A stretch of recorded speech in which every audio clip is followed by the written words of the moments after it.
Hey bro, how are you doing, man? Thank you for sending me this video. I really appreciate it. What I might say to you today may not be super mind blowing. I think it's probably something your instructor is going to tell you as well. But I'm glad you sent me the video, and we'll get started. Let's make sure the highest quality is up here. Okay, 360. No worries. I also like that. Thanks for sending me your video so early. I see that you're white yellow belt here.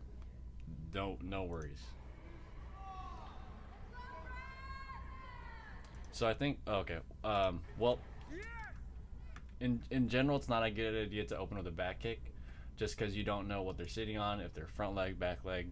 Usually, back kick's used more for a trap situation. So I watched the video before. You did do a lot of spins, and I don't really mind that. I just think working on your roundhouse first and trying to get good solid points that way is a good way to establish a base. And then after you have a little bit more experience, then try throwing that back kick when you can when you're able to read when your opponent's about to come in. Like that's the ideal situation for a back kick. Also, your stance I think in the future should be a little bit wider, because here it's almost directly under your. I'm gonna change the color of this. It's almost directly under your shoulders, and it's hard to have a strong base that way. Like let's say yeah, it's just harder to have a strong base that way. I would suggest a tiny bit wider. Like if you were to take your feet out and move it just 1 foot this way, like that'd be good.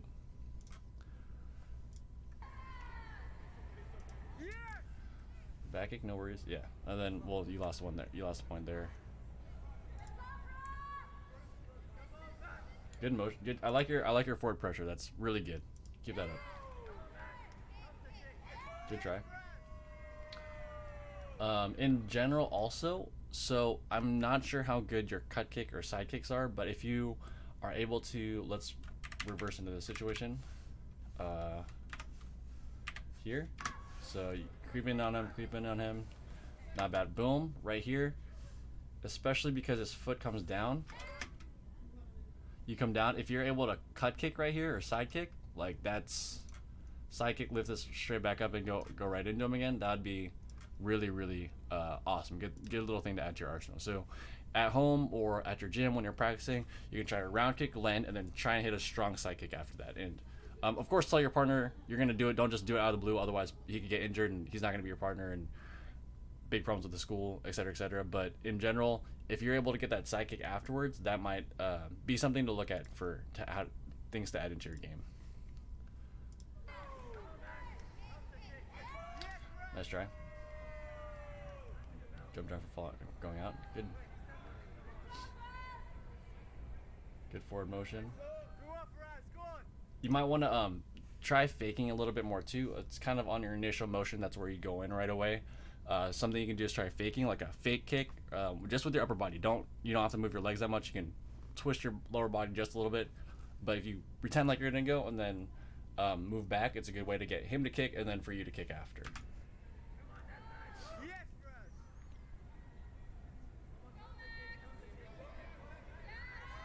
And then when you block also, so in general, a lot of people say like Taekwondo gets bashed on for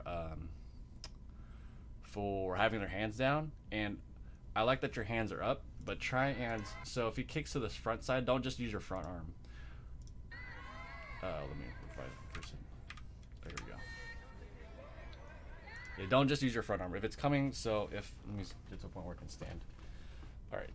This is gonna be weird. So if it's coming to this front side, your front part of the chest here, use your back. You can use your back arm to just drop this here, and that should be able to cover the kick. If it's to your backside or front flank here, if I'm sideways, it's backside or front flank, that's when I use my front arm. If it's coming to this back open side, that's when I use my back arm. So it's something you'll get with more experience. Also, something that helps blocking too is be very conscious the way you're holding paddles. If you're holding paddles and you're really watching his feet, try and push the paddle toward his foot right before he makes impact with it, and that'll, one, give him some resistance on the kick, so it'll feel better when he's kicking paddles, and two, it'll start training your eyes to, your arm will flinch a little bit, or you'll get used to moving just before the kick hits you, so that'll help your reaction time.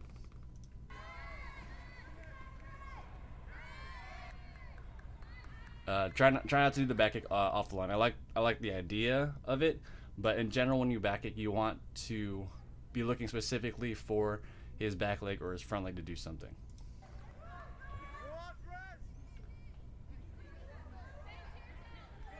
Nice try with the side kick. Running away. Good stuff.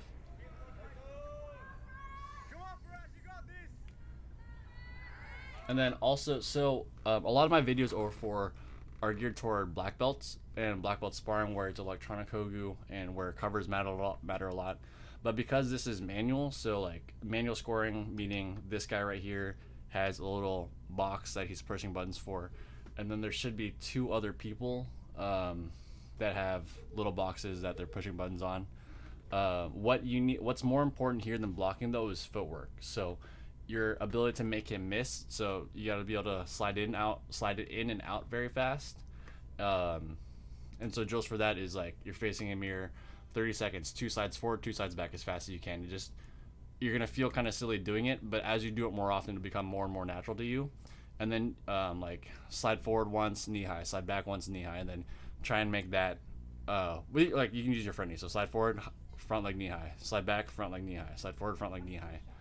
That stuff it's gonna seem basic and it's gonna seem like, why am I doing this? But that's foundational stuff that really needs to be ironed out, especially in color belt play, where the judges and power is a factor. Because even if you block it, but there's a loud sound that comes off of it, the judges will score it, right? And so the idea is you have to not be there at all.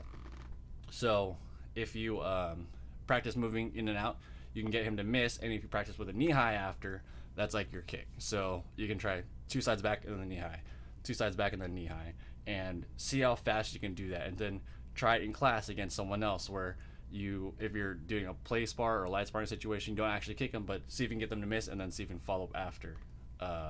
Because, like I said, if it's manual scoring, even if you block it, they still might score it. So the idea is you can't be where the kick is at all, so that way they don't have a reason to press buttons.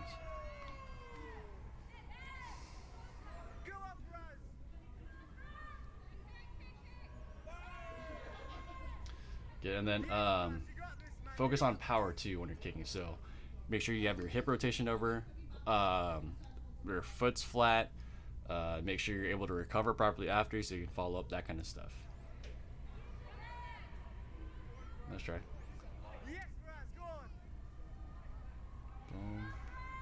That's where a good opportunity for a side kick might go.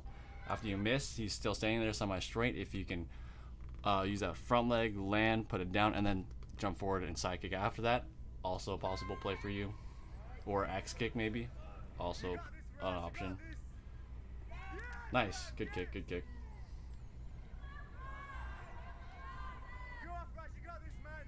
Try and stay on guard stance. Try and stay sideways. The reason you want to stay sideways is because it's easier to move.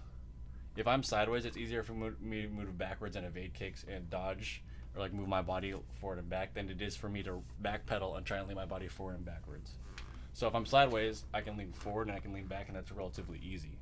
If I'm facing you, I can only lean so far back or so far forward, and it's very difficult. So the reason we stay sideways when we spar is, one, the footwork is a little bit easier to do, especially because we have to change directions. You change directions laterally, not front and back, easier. So we stay sideways so we can change directions fast.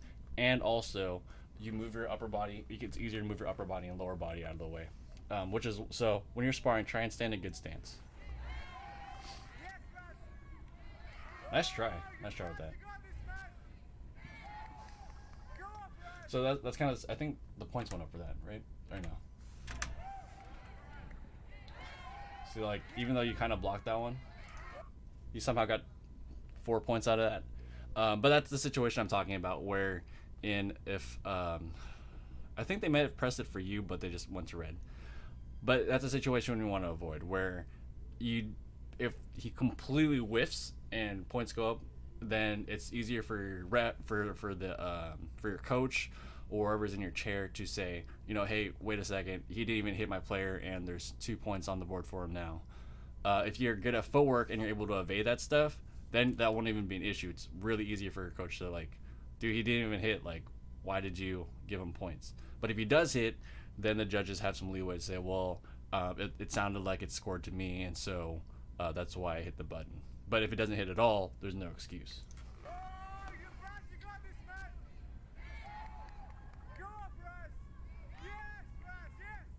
And then also for this kind of play, it's better for you to use your back leg because that's where a lot of power is generated until you learn how to generate a lot of power with your front leg.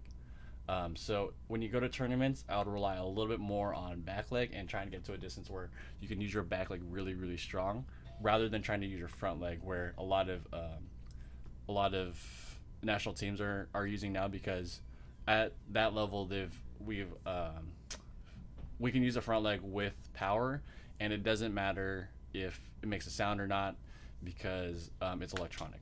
But you don't have that in your scenario. So there you go.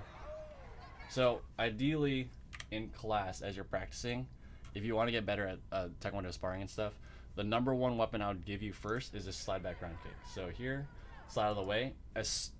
If you're able to slide back and time that round kick properly, so for example, if you're able to get to this kick faster or execute this kick faster, that's going to be your bread and butter. It's going to carry you for a long time.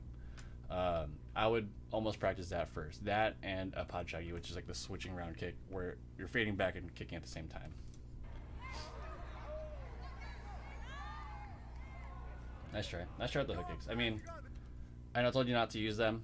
I'm going to reiterate again. Try not to use them yet until you know exactly what you're looking for. And so if you're really, really bent on using hook, I would not suggest using hook kicks right now. I would focus just on getting the pachagi and the slide back round kick down. Now that's going to carry you through so many tournaments as you go up in rank, up until you're like probably red or blue. If you must do the hook kick, understand that it's probably best to do from open stance, meaning my body and your body are facing the same way. And like so I'd be like right leg and back, and then you'd be left leg and back. And if I was going to hook kick, I'm only looking for your left leg that's in the back to kick, and that's when I'm going to throw my hook kick. If that doesn't come up, I don't hook kick.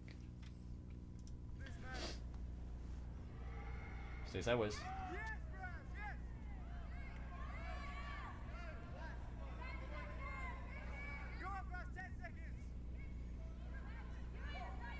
Good. Also, don't forget to key up, man. I don't really hear too many key ups, and sometimes when you're sparring, you forget to breathe, and so it's important that you key up to remember to breathe.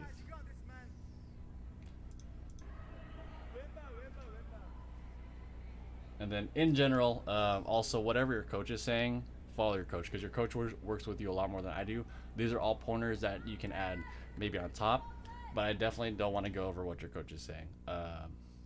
And he works with you more often, so he's gonna I only can see you for like these 5 minutes and 55 seconds. Your coach sees you every day, and he's there for your development. So always go with what your coach is saying.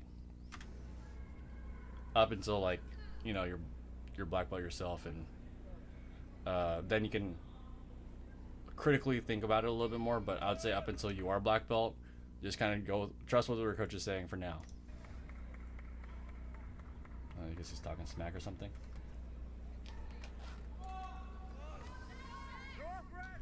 Stay sideways, keep that stance a little bit more open. There you go. So you're able to move around a little bit. Well, I don't know why they gave him that point. But you're able to move around a little bit more because because you're sideways. So, like I said before, try and work on your footwork as well. Try and get in and out so you're making people miss completely. So that way, stuff like that, even though you blocked it, points go up. Your judges are pretty trigger happy.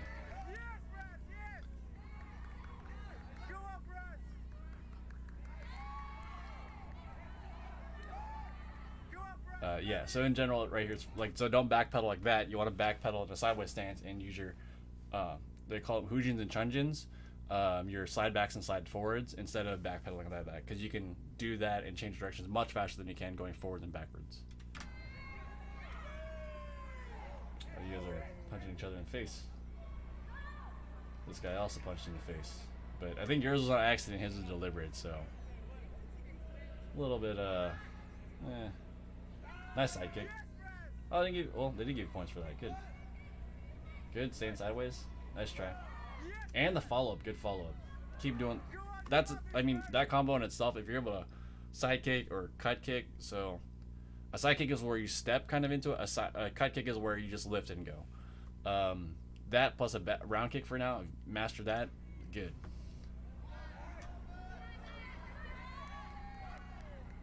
Don't really need to spin yet, man.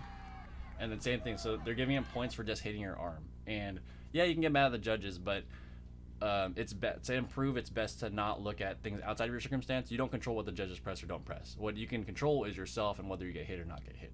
So focus on not getting hit and using that forward to go in and out.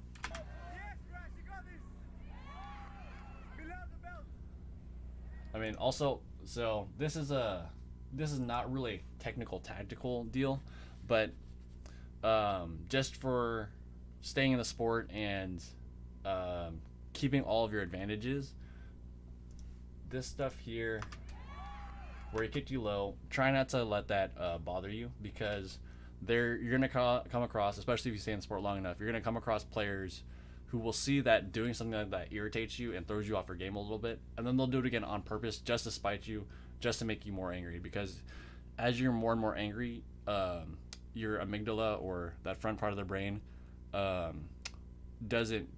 takes over more and more, and so you're able to critically think less and less.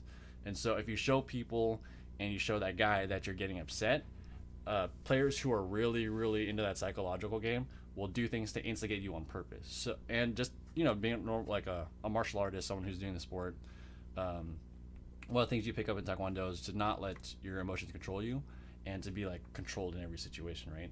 So this is one of the situations, especially if you're gonna be playing this game a lot.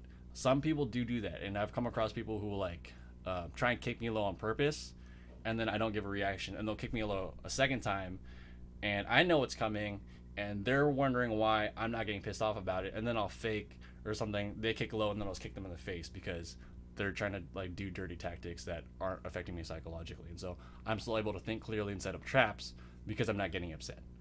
So that's something in the future also. If you're getting upset, try not to show it, because that's psychological information that they can use against you.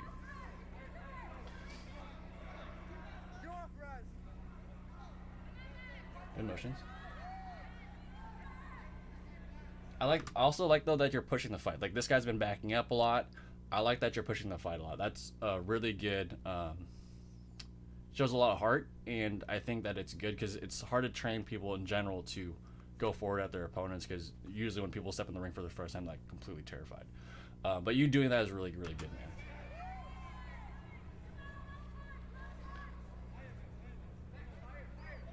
So, like, on that second time, like, he may or may not have done it on purpose. Maybe he did, maybe he didn't. But like what I said, try not to show it disturbs you, because that's psychological information they can use against you.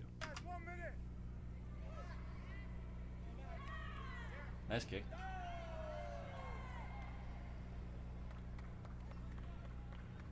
And then another thing too also is, if you when you gesture like that, the judges who are in control of your score, like, essentially they're holding your whole score in their hands.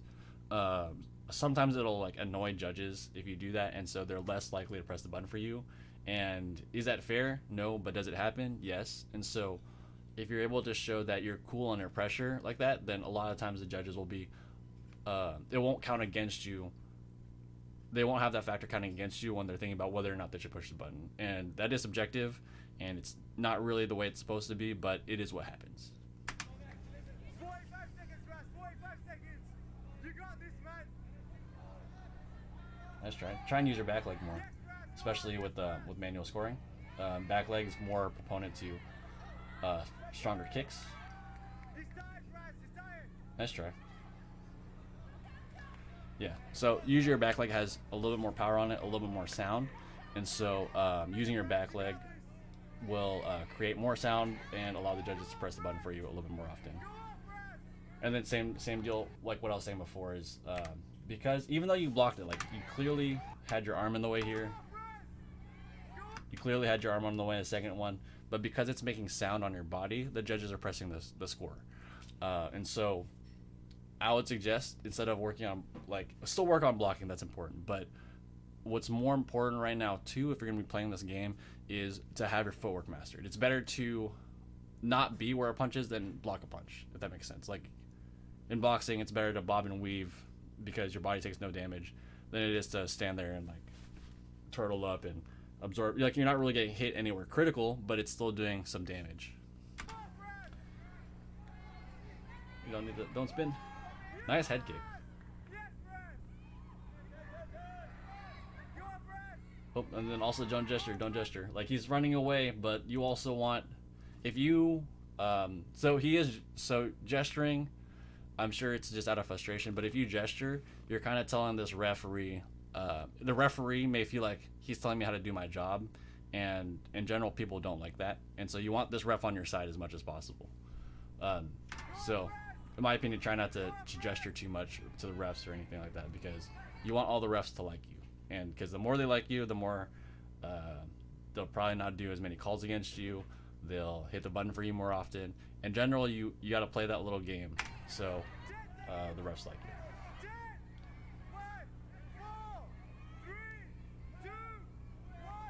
Got a little bit tired, I think.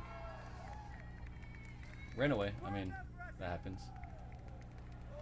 But yeah, so overall, man, I like the forward pressure. It's really good. That's I mean, that's something that we have to tell like higher level belts to do, is like you need to pressure hit more often. They get like completely terrified. So the fact that you're doing that is great. The second thing is I like that you started sparring at such a so early in your Taekwondo career, because I feel like that really helps people hone their timing and distance, and it really helps you kind of, I would say, in the situation, like in a very high pressure situation. So this stuff is all good things. Things that you can work on. One is the footwork. So it's better to be there, or better to not be there at all when you're in a fight. So that way the sound doesn't happen. Than it is to block. And then two, I would work on. So one is footwork. Two is I would work on that back leg kick first. Have that down and mastered. Maybe at a pachagi if your coach feels like you're ready for that already. Three, I like that you're spinning, but you don't need to spin that often. It uses a lot of energy, and I would rather have you have a good pachagi or side back ground kick first before you try and land back kicks. But overall, man, I appreciate you subscribing. I appreciate your viewer time. I hope that all of what I'm saying doesn't come across too harsh.